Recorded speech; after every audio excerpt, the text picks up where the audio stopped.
Ladies and gentlemen, Joe Madison's in the house, the Black Eagle.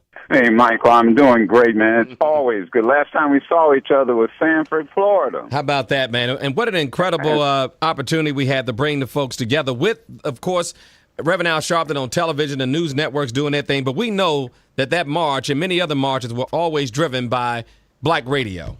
There's no question about it, and the family knows it, and the lawyers know it, and, the one thing journalists are going to have to learn how to do is count. Because I was just absolutely flabbergasted when I heard news reports that there were 2,000 or 3,000 people. I mean, there were 2,000 or 3,000 people around Michael Baisden,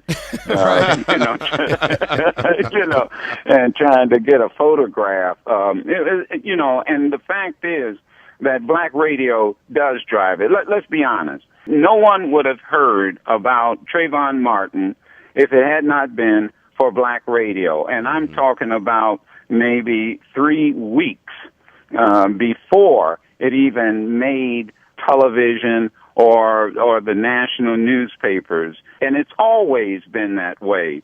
We live in our world. We know our world. And if we're not careful, what's going to happen is that you're going to have people in the media, you're going to have politicians, you're going to have folks who don't live in our world who are going to be trying to tell us what our world is like, and we won't be able to tell our own story. That crowd that was at Sanford, or anything that I've participated, whether it's been Sedan or it's been Sanford, Florida, the first place I've always gone is to Black radio.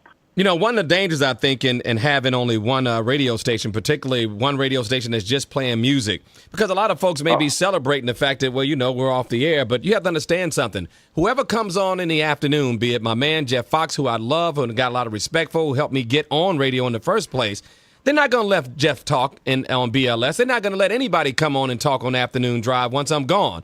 So if anybody out there celebrating, thinking your opportunity's coming next, they're going to tell you to shut up and play the music or else. But you see, in New York and other places, they better not be celebrating because and I would also say this, Michael, somebody with resources, they've got to pick up the slack. Some folks are saying, oh, this is just a business deal. That's the way it is. They don't live in our world. So they're sitting up here talking about things they don't know anything about. They don't live in our world, and our world is just as important as anybody else's. Way to put it down, Mr. Madison.